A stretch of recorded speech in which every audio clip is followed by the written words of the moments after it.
Hello students, hello guys, very warm welcome to all of you. কেমন আছো সকলে? আশা করি খুব ভালো রয়েছো।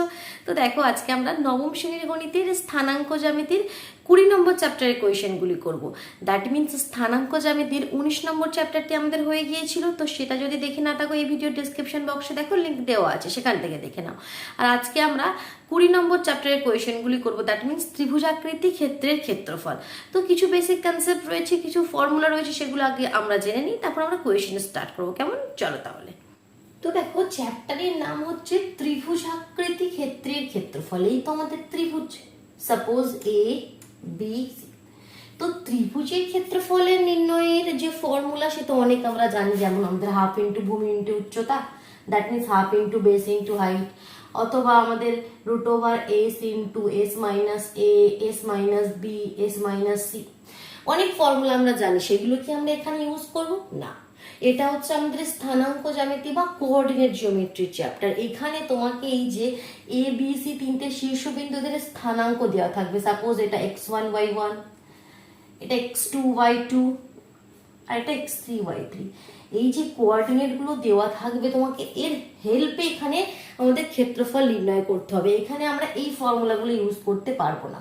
যখন স্থানাঙ্ক জ্যামিতি বা কোঅর্ডিনেট জিওমেট্রির কথা আসবে, আমাকে যে এখানে কোঅর্ডিনেটস গুলো দেওয়া থাকবে, তার হেল্পে আমাকে এরিয়াটা বা ক্ষেত্রফলটা নির্ণয় করতে হবে।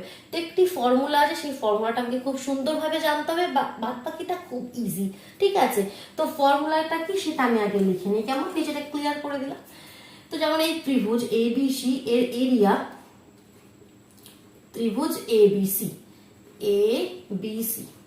এর ক্ষেত্রফল বা এরিয়া নির্ণয়ের যে ফর্মুলাটা হবে, সেটা হচ্ছে, দেখো ফর্মুলাটা কিন্তু একটু লেন্থি, সেটা ভালোভাবে লক্ষ্য করবে। হাফ ইন্টু x1 ইন্টু, আমি যেভাবে লিখছি আমি সেভাবে ব্যাপারটা বুঝে নাও। ঠিক আছে, x1 ইন্টু সামথিং হবে, x2 ইন্টু সামথিং হবে, প্লাস x3 ইন্টু সামথিং হবে। তো এখানে কি হবে? x1 ইন্টু, এখানে x1 আছে, তো এখানে y1 লিখবে না, x1 আছে, একটা y1, একটা y2, একটা y3 আছে। এবার তো y এর মধ্যেই তিনটি আছে। x1 আছে, তো এখানে x1 লিখবে না, y2 থেকে শুরু করবে, y2 minus y3, y2 minus y3। এইভাবে করলে কি হবে, কি ভুলবে না কোনোদিন। ঠিক আছে, ব্যাপারটা একদম মাথার মধ্যে ক্লিয়ার করে নাও কিভাবে করবে। এটা x1 into something, x2 into something, x3 into something. x1 থাকলে এখানে y1 লিখবে না, y2 লিখবে, y2 মাইনাস y3। এবার এখানে y3 দিয়ে শেষ হচ্ছে, এখানে y3 দিয়ে শুরু হবে, y3 মাইনাস y1। এটা হলো, এবার এর সঙ্গে এটা y3 মাইনাস y1, তারপরে y1 মাইনাস y2। y1 দিয়ে শেষ হচ্ছে, y1 দিয়ে শুরু হবে, y1 মাইনাস y2। মানে সার্কেল মানে ঘুরে গেল। দেখো, y2 minus y3, y3 minus y1, y1 minus y2। Clear হলো ফর্মুলাটা? Half into x1 into y2 minus y3 plus x2 into y3 minus y1 plus x3 into y1 minus y2। এটাই হচ্ছে আমাদের এই স্থানাঙ্ক জ্যামিতিতে যে কোনো ত্রিভুজাকৃতি ক্ষেত্রের ক্ষেত্রফল নির্ণয়ের ফর্মুলা। এই ফর্মুলাটা মনে রাখবে, সমস্ত কোয়েশ্চেন ইজিলি হয়ে যাবে। এবার ভিতরে আরো কিছু কনসেপ্ট আসবে, সেগুলো আমরা কোয়েশ্চেন করতে করতে জেনে যাব। কেমন? তো এটা আমি ক্লিয়ার করে দিচ্ছি, দিয়ে প্রথম কোয়েশ্চেনটা দেখে নিই কি বলছে। ফর্মুলাটা এখন থাক, কারণ প্রথম কোয়েশ্চেনটা যখন করবো ফর্মুলাটা তোমাদের প্রয়োজন হবে। তো এটা আমি এখন ক্লিয়ার করছি না। দেখো প্রথমে একের দাগের কোয়েশ্চেনে কি বলছে, দেখো, নিচের শীর্ষবিন্দু বিশিষ্ট ত্রিভুজাকার ক্ষেত্রের ক্ষেত্রফল প্রতি ক্ষেত্রে নির্ণয় করো। তো প্রথমে একের দাগের ফার্স্ট কোয়েশ্চেনের যে বিন্দু তিনটে দেওয়া আছে, সেই বিন্দু তিনটে আমি লিখে নিই। একটা হচ্ছে 2, -2, সাপোজ এটা এ। বি বিন্দুর স্থানাঙ্ক কি বলছে? 4, -2। আর সি বিন্দুর স্থানাঙ্ক বলছে -1, -1,3। সাপোজ এ বি সি, আমি তিনটি বিন্দু ধরেছি, যাদের কোঅর্ডিনেটস আমাদের কাছে গিভেন রয়েছে। এবার এ কি করতে হবে? ক্ষেত্রফল নির্ণয় করতে হবে। তো সবার প্রথমে দেখো x1 y1, আমি এভাবে, আমাদের ফর্মুলাটা আছে তো সবসময় আগে যে আমাদের কোঅর্ডিনেটস গুলো দেওয়া থাকবে, তাদের নিচে ছোট ছোট করে নামগুলো লিখে নেবে। সাপোজ এটা x1 y1, এটা x2 y2, আর এটা আমাদের x3 y3। তাহলে কি কখনো ভুল হবে না। এবার জাস্ট ফর্মুলায় পুট করে দেবে। সব সময় কিন্তু এগুলো লিখে নেবে নিচে, না হলে কি হয়, এখানে আমরা কনফিউজড হই, একসঙ্গে কোনটার জায়গায় কোনটার ভ্যালু বসে, আমাদের প্রতি ক্ষেত্রে কিন্তু ভুল হয়ে যায়। সব সময় এখানে পেন্সিল দিয়ে বা ছোট করে এখানে x1 y1, x2 y2, x3 y3 লিখে দিলে তাহলে কি হয়ে যাবে? ত্রিভুজ। তাহলে এরিয়া অফ ত্রিভুজ এবিসি, দ্যাট মিনস এবিসির যে ত্রিভুজের ক্ষেত্রফলটা, তাহলে কি হয়ে যাবে? আমরা ফর্মুলা জানি, হাফ ইন্টু জাস্ট ফর্মুলায় পুট করে দেবো x1 মানে কত তাহলে 2, y2 মাইনাস y3 মানে 2 আর মানে 2 মাইনাস 3 প্লাস x2 মানে কত 4, y3 মাইনাস y3 মানে 3 আর y1 মানে মাইনাস 2, তাহলে এটা হয়ে যাবে আমাদের প্লাস 2 প্লাস x3 মানে কত মাইনাস 1, তাহলে এটা হয়ে যাবে আমাদের minus 1, y1 minus y1 minus 2 just value put করে দিলে এটাকে ক্যালকুলেট করো, আমাদের অ্যান্সার এসে যাবে। তো ক্যালকুলেট করলে কি হবে দেখো, হাফ ব্র্যাকেটের মধ্যে 2 থেকে 2 মাইনাস 3 মানে কি মাইনাস 1 এর সাথে 2 গুণ করলে আমাদের মাইনাস 2, এখানে 3 আর 2 5, 4 5 20, একবারে করে দিচ্ছি আর কি, মাইনাস 2 মাইনাস 4 আর মাইনাস 1 মাইনাস প্লাস হয়ে গেল, 4 একে 4 হয়ে গেল। তাহলে এখানে কত হলো দেখো, 20 আর 4 24 থেকে 2 বাদ দিয়ে দাও 22, তার মানে হাফ ইন্টু 22, কাটাকুটি করে দাও 11, দ্যাট মিনস 11 বর্গ একক, কারণ আমরা ক্ষেত্রফল নির্ণয় করছি, শুধু একক নয় বর্গ একক, মিটার থাকলে বর্গ মিটার, সেন্টিমিটার থাকলে সেন্টিমিটার স্কোয়ার, কারণ আমরা কি এরিয়া বা ক্ষেত্রফল নির্ণয় করছি। ক্লিয়ার হলো, কোনো কনফিউশন রইলো না? চলো এবার নেক্সট সিমিলারলি 2 এর কোয়েশ্চেনটা একটু দেখে নিই কি বলছে দেখি। একইভাবে করতে হবে, পয়েন্টগুলো লিখে নিই। একটা হচ্ছে 8,9 আর একটা 2,6 আর একটা হচ্ছে 9,2, ঠিক? এই তিনটি পয়েন্ট আমাদেরকে দেওয়া আছে। তো আমি যেভাবে বলেছি এটা x1 y1 লিখে নিলাম, x2 y2 লিখে নিলাম আর x3 y3 লিখে নিলাম। সাপোজ এটা a, এটা b, এটা c, তাহলে ত্রিভুজ ABC এর ক্ষেত্রফল কি হবে? তাহলে এটা আমি ক্লিয়ার করে দিচ্ছি, এই কোশ্চেনটি হয়ে গেছে। তো দেখো, তাহলে এরিয়া অফ ট্রায়াঙ্গেল ABC কি হয়ে যাবে, হাফ ইন্টু জাস্ট ফর্মুলাটাকে লিখে নিই, নাহলে ভুল হয়ে যাবে। কি formula? x1 into y2 minus y3 plus x2 into y3 minus y1 plus x3 into y1 minus y2। দেখো ঠিক লিখলাম, x1 into something, x2 into something, x3 into something. x1 আছে y2 দিয়ে শুরু হবে, y2 minus y3, y3 minus y1, y1 minus y2। Just value put করে দেবো। তো ভ্যালু পুট করলে কত হচ্ছে দেখো, প্রথমে x1 মানে কত 8 আর y2 মাইনাস y3 মানে 6, আর এখানে আমাদের 2, 6 মাইনাস 2 একবারেও লিখে দিতে পারো, বা এখন লেখো, এখন যখন নতুন করছো লিখে করো, পরে আমরা একবারে করে দিতে পারি। x2 মানে কি 2, y3 minus y1 2 minus 9 plus x3 মানে কত 9, y1 minus y2 that means 9 minus 6। Just ভ্যালুগুলো পুট করে দিলাম। ভ্যালু পুট করে দেওয়ার পর একবার অবশ্যই কিন্তু চেক করে নেবে। এবার দেখো আমরা এখান থেকে একটু ক্যালকুলেশন করে দিই, জাস্ট অ্যান্সার এসে যাবে। তো কত হচ্ছে, হাফ বাইরে এখন রাখো, 6 মাইনাস 2 মানে 4, একসঙ্গে করে দিচ্ছি, 4 আসছে 32, 2 থেকে মাইনাস 9 মানে কি মাইনাস 7, তার মানে কি মাইনাস 14, 9 থেকে 6 বাদ দিলে 3, 3 9 27, ঠিক? তাহলে হাফ 32 আর 27 আগে যোগ করে নিই, 7 আর 2 9 আর 3 আর 2 5, তার থেকে 14 মাইনাস করে দেবো, তাহলে হাফ ইন্টু, এবার আমাদের 59 থেকে 14 বাদ দিয়ে দিলে এখানে 5 আর এখানে 4, 45, তাই তো? তার মানে 45 2, এটাকে ভাগ করে দিতে পারো। ভাগ করে দিলে কত হবে, 2 দুগুণে 4, 5 2 দুগুণে 4, 1 22 পূর্ণ 1 এর 2 হবে, তাই তো? 22 পূর্ণ 1 এর 2, তার মানে 45 এর 2 বা 22 পূর্ণ 1 এর 2 এত বর্গ একক কিন্তু অবশ্যই লিখতে হবে ইউনিটটা। ক্লিয়ার হলো? দেখো সিমিলারলি থার্ড কোয়েশ্চেনটা কি বলছে, 1,2 3,0 বা মূল বিন্দু। এখানে দেখো, এখানে একটু কনফিউজ তোমরা হয়ে যাও, কি মূল বিন্দু বলে দিয়েছে। আমাদের ত্রিভুজের ক্ষেত্রফল নির্ণয় করতে হবে, যে কোনো কোয়েশ্চেনে ত্রিভুজের ক্ষেত্রফল নির্ণয় করতে হবে মানে 3টে পয়েন্টের কোঅর্ডিনেট আমাকে জানতে হবে, একটা এ, একটা বি আর একটা সি। তো এখানে দুটো পয়েন্ট তো দেওয়া রয়েছে তোমাকে সিম্পলি, একটা হচ্ছে 1,2, একটা হচ্ছে আমাদের 3,0, আর একটা বলছে এবং মূল বিন্দু। মূল বিন্দু অনেক এখানে কনফিউজ হয়ে যায়। দেখো সবসময় 3টে পয়েন্ট ইজিলি তোমাকে দিয়ে দেবে তা তো নয়, কোয়েশ্চেন একটু ঘুরিয়ে থাকবে।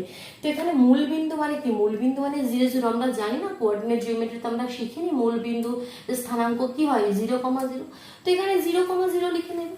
বাকি আমাদের কি ফর্মুলায় ফেলে দিলে, যেটা আমাদের formula half into x1 into y2 minus y3, x2 into y3 minus y1 আর x3 into y1 minus y2। Just এই ফর্মুলার ভ্যালুগুলো ফেলে দেবে, অ্যান্সার এসে যাবে। এটা তোমাদের কাজ, ঠিক আছে? তোমরা নিজেরা করো, অ্যান্সারটি কমেন্ট বক্সে অবশ্যই জানাও কেমন। চলো আমি চলে যাচ্ছি 2 দাগের কোয়েশ্চেন। এটা ক্লিয়ার করে দিলাম, বোঝা গেল তো? খুব ইজি, দেখতে পাচ্ছ তো? এবার একটু কোয়েশ্চেন মাঝখানে মাঝখানে ঘুরিয়ে থাকবে, সেগুলো যত তোমরা প্র্যাকটিস করবে তত তোমাদের ক্লিয়ার হবে, ঠিক আছে? মেন জিনিস হচ্ছে এই ফর্মুলাটা। 2 দাগের কোয়েশ্চেন কি বলছে দেখি। প্রমাণ করি যে 3টি বিন্দু দেওয়া আছে, বিন্দু 3টি সমরেখ। আগে 3টে বিন্দু লিখে নিই, তারপর সমরেখ কথাটার মানে আমি ক্লিয়ার করব। একটা বলছে সাপোজ এটা a 3, -2, একটা -5, 4 আর কি বলছে -1, 1 -1, -1, 3, -2, -5, 4, -1, 1, ঠিক আছে? তো 3টে বিন্দু দেখো, সমরেখ কথাটির মানে কি আগে সেটা ক্লিয়ার করিয়ে দিই। ফর্মুলা দিয়ে দেবে, হয়ে যাবে, বাট সেটা কিন্তু মানে হলো না। কি সমরেখ কথাটার মানে কি বলতে চাইছে সেটা পুরোপুরি ক্লিয়ার করতে হবে। সমরেখ কথাটার মানে বলতে চাইছে কি বিন্দু 3টি একই রেখার উপর আছে, এ বি সি, এই 3টে বিন্দুই একই রেখার উপর আছে, ঠিক? সমরেখ কথাটার মানে এটা। তো এটা কিভাবে আমরা প্রমাণ করব? 3টে বিন্দু যদি একই রেখার উপর হয়, তাহলে দেখো ত্রিভুজ মানে কি আমাদের এভাবে হয়। আমি একদম সিম্পল ভাবে বোঝাচ্ছি, ঠিক আছে? বেশি ম্যাথমেটিক্সের ল্যাঙ্গুয়েজ বলছি না, সিম্পল ভাবে বোঝাচ্ছি। দেখো ত্রিভুজ এটা, মানে তার ভিতরে কিছু একটা জায়গা আছে, কিছু একটা এখানে এই যে এরিয়া, সেটাই তার ক্ষেত্রফল। ত্রিভুজের ক্ষেত্রফল আমরা বের করি, এরিয়া বের করি, মানে কি এর ভিতরে কতটা এরিয়া আছে, কতটা জায়গা আছে, সেটাই ক্ষেত্রফল। বাট এখানে দেখো যে বিন্দু 3টে কখনো কিন্তু এক রেখায় হবে না। বিন্দু 3টে যদি এক রেখায় হয়, তাহলে যে ত্রিভুজ আমরা গঠন করব বা ত্রিভুজ গঠিতই হবে না বলতে পারো। আর তার মধ্যে যে এরিয়াটা কোনো যেটা থাকবে সেটা 0 হবে, অ্যান্সারটা কোনো এরিয়াই থাকবে না এদের মধ্যে। এটা যদি একই রেখায় থাকে, তাহলে এই যে ভিতরে 3টে বিন্দু দিয়ে আমরা ত্রিভুজ কিভাবে গঠন করবো যখন এক রেখায় আছে? তো এদের ক্ষেত্রফলটা কি 0 হবে। তো তোমাকে সমরেখ দেখাতে হবে, মানে কি এই এ বি সি এই বিন্দু 3টি দিয়ে যে ত্রিভুজ যদি গঠন করা যেত, তাহলে তাদের ক্ষেত্রফল 0 হবে, তখনই তারা সমরেখ হবে। আদারওয়াইজ যদি সমরেখ না হয়, একই রেখায় না হয়, তাহলে অবশ্যই এর ভিতরে কিছু না কিছু তো এরিয়া থাকবে। তো যদি 0 হয়, তখনই আমরা বলতে পারবো কি একই রেখায় আছে। তো যখনই কথাটি তোমাদের কাছে উঠে আসবে কি সমরেখ প্রমাণ করো, দ্যাট মিনস তাদের ক্ষেত্রফল বা এরিয়া 0 দেখাতে হবে। তো 0 দেখিয়ে দিয়েছে আবার কি আমাদের। তাহলে এখানে আমি নাম দেবো অবশ্যই, এটা x1 y1, এটা x2 y2, এটা x3 y3। একটা কথা বলি, কেউ যেন x1 y1 এটা না দিয়ে এটাকে x1 y1 দিলে, এটাকে x2 y2 দিলে, মানে একটু নামগুলো উল্টো পাল্টা দিলে, তাতেও কোনো প্রবলেম নেই, অ্যান্সার কিন্তু সেমই আসবে, ঠিক আছে? আমরা কোঅর্ডিনেটস এদিক ওদিক করতেও পারি। তো দেখো এবার আমরা এরিয়াটা বের করি। তাহলে আমরা কিভাবে লিখছি? Area of triangle ABC. তাহলে ফর্মুলাটা লিখে নিই, হাফ ইন্টু, না হলে কি কনফিউজড হয়ে যায়, যার জন্য ফর্মুলাটা বারবার লিখে নিচ্ছে এখন প্রথম নতুন x1 into y2 minus y3 plus x2 into y3 minus y1, যেখানে শেষ হবে সেটা দিয়ে শুরু হবে, y3 minus y1 plus x3 into y1 minus y2। Clear? তো দেখো ভ্যালু পুট করছি, half into y2 minus y3, তাহলে y2 কত 4 আর y3 কত 1, তাহলে x1 মানে কত আগে সেটা লিখি 3, আর y2 হচ্ছে 4 মাইনাস 1 প্লাস x2 মানে কত -5, তাহলে এখানে -5 লিখি, y3 মাইনাস y1, y3 কত 1 আর y1 -2, তাহলে সেটা +2 হয়ে যাবে। আর এখানে x3 মানে কত -1, y1 minus y2, y1 -2, minus আর -2 মানে কি -4। yটা এভাবে ঘুরবে, y1 আছে একটা, y2 আছে একটা, y3 আছে। তাহলে y2 মাইনাস y3 প্রথমে এই যে ফর্মুলা যদি ভুলে যাও, এভাবে একটা সাইডে করে নেবে, y2 minus y3, y3 minus y1, y1 minus y2, এই যে তিনটে, এভাবে yটা গোল হয়ে ঘুরবে, ঠিক আছে? তো একবার এখানে একটা ক্যালকুলেশন করে দিয়ে আমাকে 0 দেখাতে হবে। সমরেখ মানে কি 0 না হলে কিন্তু আমাদের কোয়েশ্চেন ভুল হচ্ছে। 3, 4 থেকে একবার দিলে 3, 3 থেকে 9, একবারে করে দিচ্ছি, 2 আর 1 3, -15, এখানে -6, মাইনাস মাইনাস প্লাস হয়ে গেল +6, এরপর দেখো 0 হয়ে গেল, 9 6 15, +15 -15 কি 0, তার মানে কি একবার লিখে দিতেও পারো 15 - 15, দ্যাট মিনস অ্যান্সার হয়ে গেল 0 বর্গ একক, লিখতেও পারো, ঠিক আছে? তাহলে এখান থেকে লিখতে পারি কি অ্যান্সারটি লিখে নেবে, অতএব বিন্দু 3টি সমরেখ। ক্লিয়ার হলো? 3 দাগের কোয়েশ্চেন যাচ্ছে, দেখ তিনের দাগের কোয়েশ্চেনটা আবার একটু ঘুরিয়ে দিয়েছে, ঠিক আছে, কোয়েশ্চেনগুলো সব সেম, কিন্তু দেখো তিনের দাগের কোয়েশ্চেনটি পড়ো। তিনের দাগের কোয়েশ্চেনটি কি বলছে দেখো, কে এর মান কত হলে তিনটে বিন্দু দিয়ে দিয়েছে, এই বিন্দুত্রয় একই সরল রেখায় থাকবে, মানে কি সমরেখ হবে, তাই তো, একই সরলরেখায় থাকবে কথাটির মানে কি সমরেখ হবে। কি বিন্দু তিনটি, 1, -1, আগে লিখে নেই বিন্দু তিনটি, একটা বলছে 1, -1, আর একটা কি বলছে একটা বলছে 2, -1, আর বিন্দু সি কি বলছে k, -1। ঠিক আছে, এটা তো দেখো যখনই এরকম দেবে কোয়েশ্চেন থাকবে কি কে এর মান নির্ণয় করো বা পি এর মান নির্ণয় করো, যেখানে তিনটে বিন্দু কি হবে আমাদের সমরেখ হবে বা একই সরলরেখায় থাকবে, তখন দেখবে তিনটে বিন্দুর কোঅর্ডিনেটের মধ্যে সেই পি বা কে যেটা আননোন থাকবে সেটা এক জায়গায় থাকবে, ঠিক আছে। তিনটে বিন্দু সমরেখ মানে কি আমাদের, তাদের কি ক্ষেত্রফল আমাদের শূন্য হবে, 0 হবে এরিয়াটা। তাই দ্যাট মিনস প্রশ্নানুসারে আমরা লিখতে পারি এই যে ত্রিভুজ এবিসি, প্রশ্নানুসারে আমরা তার মানে লিখতে পারি, দেখো প্রশ্নানুসারে আমরা কি লিখতে পারি, এরিয়া অফ ত্রিভুজ এবিসি 0 হবে, এটা আমরা বলেই দিয়েছে আমাকে, তাহলে এটা ইজ ইকুয়াল টু 0 আমরা প্রথম লাইনেই লিখে নেবো। অন্য ক্ষেত্রে কি হয়, এটা ইজ ইকুয়াল টু 0 প্রমাণ করতে হতে এখানে একটা সমীকরণের মতন আমরা পেয়ে যাব। এবার এরিয়াতে যে ফর্মুলা হয় সেটা লিখে দেবো, তো সেটা ইজ ইকুয়াল টু 0, সেখান থেকে ক্যালকুলেশন করে কি এর ভ্যালু আমাদের এসে যায়। তো এখানে দেখে কিভাবে কি এর ভ্যালুটা আসছে। তো এরিয়া কি হবে, ফর্মুলাটাকে লিখে নিই একবার, কি formula, x1 into y2 minus y3 plus x2 into y3 minus y1 plus x3 into y1 minus y2, এই তো ফর্মুলা ইজ ইকুয়াল টু 0। এখানে এটা x1 y1, এটা x2 y2, আর এটা x3 y3, just value put করি। Half x1 মানে কত, x1 মানে 1, আর y2 মানে কত -1, আর y3 মানে -1 আছে, তাহলে সেটা +1 হয়ে যাবে। প্লাস x2 মানে 2, y3 মানে -1 আছে, মাইনাস y1 -1 আছে, সেটা +1 হয়ে যাবে। x3 মানে কত k, y1 মানে কত -1, আর y2 মানে -1 আছে, সেটা +1 হয়ে যাবে। তো দেখো এভাবে যদি লক্ষ্য করো কোয়েশ্চেনটি, -1 +1 এই পার্টটাও 0, এই পার্টটা 0, -1 +1 দ্যাট মিনস এই পার্টটাও 0, আর -1 +1 দ্যাট মিনস এই পার্টটাও তো 0 হয়ে যাবে, k × 0 দ্যাট মিনস 0 হয়ে যাবে। তো এমন সিচুয়েশনটা এখানে এসেছে, দেখো এই লাইনটা কি দেখতে পাচ্ছ, একদম বোর্ডের নিচে হয়ে যাচ্ছে, আমি লাইনটা এখানে একটু তুলে লিখছি, হাফ ইন্টু দেখো 0 প্লাস 0 প্লাস k × 0। তো এমন ভাবে দেখো আমাদের ইকুয়েশনটা এসেছে, k এর জায়গায় তুমি যে কোনো ভ্যালুই তুমি বসিয়ে দাও না কেন সেটা 0ই হবে না, এখানে তুমি যতই ভালোবাসো 2, 4, 6, 8 সেটা 0-র সঙ্গে গুণ হয়ে তো 0ই হবে। দ্যাট মিনস কে এর যে কোনো বাস্তব মানের জন্যই কিন্তু কি হবে, এটা সমরেখ হবে। ব্যাপারটা কি ক্লিয়ার করতে পারছো? এখানে এমন ভাবে তোমাদের দেখো ইকুয়েশনটা এসেছে, যে কোনো বাস্তব মানের জন্য তুমি কে এর জায়গায় যাই বসাও না কেন, 2 বসাও, 4 বসাও, তো সেটা তো 0ই হয়ে যাবে না পুরো ব্যাপারটা। তো এটা সবসময় আসে না, অনেক সময় আমাদের এরকম ভাবে হয়তো আসবে। দেখো এখানে এই কোয়েশ্চেনের ক্ষেত্রে এসেছে, বাট ইন জেনারেল আমাদের এরকম ভাবে আসতে পারে, হয়তো 3 + 2 + k × 1 এরকম ভাবে হলে এটা ইজ ইকুয়াল টু 0। তো সেখান থেকে কি হবে, তাহলে দেখো হাফ ইন্টু, আমাকে 3 আর 2 5 হলো, 5 + k ইজ ইকুয়াল টু 0, তো হাফটাকে ওদিকে পাঠিয়ে দাও। আমি এটা অন্য একটা আমি দেখাচ্ছি, ঠিক আছে, এটা ইকুয়েশনের পার্ট নয়, বাট তোমাদেরকে বোঝাচ্ছি। তাহলে হাফ ওদিকে চলে গেলে হয়ে যাবে 5 + k is equal to 0, k is equal to -5। তো এরকম সিচুয়েশন এখানে নয়, এখানে এমন ভাবে এসেছে কি k এর জায়গায় যে কোনো ভ্যালু বসাও সেটাই আমাদের 0 হয়ে যাবে।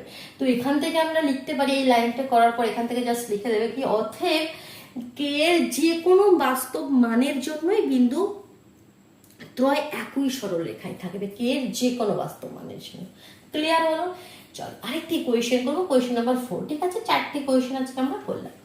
তো এটা ক্লিয়ার করে দিলাম, বোঝা গেল কিভাবে এটা করলাম, ঠিক আছে। ইম্পর্টেন্ট কোয়েশ্চেন, এরকম কে বা পি একটা আননোন দিয়ে সেখানে তোমাকে ভ্যালু বের করতে বলবে। দেখো 4 দাগের কোয়েশ্চেন কি বলছে, প্রমাণ করি যে দুটো বিন্দু দিয়ে দিয়েছে, বিন্দুদ্বয়ের সংযোজক সরলরেখাংশ মূল বিন্দুগামী। কোয়েশ্চেনটি শুনে মানে এটা বোঝা যাচ্ছে না, বাট ওই ক্ষেত্রফল দিয়ে আসবে। কিভাবে আমি ব্যাপারটা বোঝাচ্ছি সেটা দেখো, লক্ষ্য করো। দুটো বিন্দু তোমাকে দিয়েছে, একটা বলছে 1, 2 সাপোজ এ, আর একটা বিন্দু দিয়েছে কি -2, -4। -2, -4 বলছে এই যে বিন্দু দুটি, এই বিন্দুদ্বয়ের সংযোজক সরলরেখাংশ মূল বিন্দুগামী, মানে কোথাও না কোথাও এখানে সেই মূল বিন্দু 0, 0টা আছে, এটা বলতে চাইছে। এই বিন্দুদ্বয়ের কথাটা বলতে কি চাইছে, এই বিন্দুদ্বয়ের সংযোজক সরলরেখাংশ মূল বিন্দুগামী, মানে কোথাও না কোথাও এই সরলরেখার উপর মূল বিন্দু 0, 0 পয়েন্টটা আছে। দ্যাট মিনস এটা থেকে আমরা কিভাবে এটা আমরা বলতে পারি, এটা আমরা তখনই বলতে পারবো, দ্যাট মিনস অন্য দিক দিয়ে যদি ভাবি, দ্যাট মিনস এই যে তিনটি বিন্দু একই সরলরেখায় আছে, এই বিন্দুদ্বয়ের সংযোজক সরলরেখাংশ মূল বিন্দু হবে। কনসেপ্ট ক্লিয়ার করবে, ঠিক আছে? শুধু কিভাবে করছি দেখে নিয়ে করে দিলে সেটা লাভ হলো না, কনসেপ্ট ক্লিয়ার করো। দুটো বিন্দু দিয়েছে, দুটো বিন্দুদের সংযোজক সরলরেখাংশের উপরেই মূল বিন্দুটা আছে, দ্যাট মিনস এই তিনটে বিন্দু একই সরলরেখায় আছে, এটা আমাকে প্রমাণ করতে বলছে। অন্য দিক দিয়ে যদি ভাবি, দ্যাট মিনস আমাদের যদি এবার নাম দিয়ে দিই ABC, that means area of triangle ABC 0 দেখাতে হবে, 0 দেখাতে হবে, তাই তো? একই সরলরেখায় আছে মানে কি আমাদের তাদের ক্ষেত্রফল 0 দেখাতে হবে, তো সেটাই দেখিয়ে দিই। তাহলে এরিয়া অফ ত্রিভুজ ABC কি হয়ে যাবে, এটা x1y1, এটা x2y2, এটা x3y3, সব সময় লিখে নেবে, নাহলে দেবে কনফিউজড হবে। তাহলে হাফ ইন্টু ফর্মুলা কি, x1 into y2 minus y3, এগুলো পড়তে পড়তে ফর্মুলাও দেখবে একদম জলের মতন মুখস্থ হয়ে গেছে। y3 মাইনাস y1 আর আমাদের y1 মাইনাস y2, তাই তো? ভ্যালু পুট করে দিচ্ছি, এবার একবারে ভ্যালু পুট করে দিচ্ছি। x1 মানে কত, 1, y2 minus y3, that means এটা তো 0ই আছে, দ্যাট মিনস এটা 4 হয়ে গেল, আমাদের এটা হয়ে গেল 4, তার মানে একবার যদি গুণ করে দিই 4 একে 4, প্লাস x2 মানে কি, x2 মানে তো 0, মানে যাই লেখো এই পার্টটা 0 হয়ে যাবে, প্লাস x3 কত, x3 মানে হচ্ছে আমাদের -2 into y1 minus y2, y1 কত 2 আর y2 তো 0 হয়ে গেল, দ্যাট মিনস 2 মানে -4 হয়ে গেল, -4, দেখো +4 -4 মানে কি 0, তাহলে হাফ ইন্টু 0 মানে কি 0 বর্গ একক। তাহলে এখান থেকে আমরা কি বলতে পারি, কি অতএব 1, 2, -2, -4 বিন্দুদ্বয়ের সংযোজক সরলরেখাংশ মূল বিন্দুগামী, প্রমাণ করে দিলাম। ক্লিয়ার হলো? তাহলে আজকে আমরা 4 দাগের কোয়েশ্চেন পর্যন্ত করলাম, নেক্সট আমরা 5 দাগের কোয়েশ্চেন থেকে স্টার্ট করবো। কেমন? চলো তাহলে, টাটা।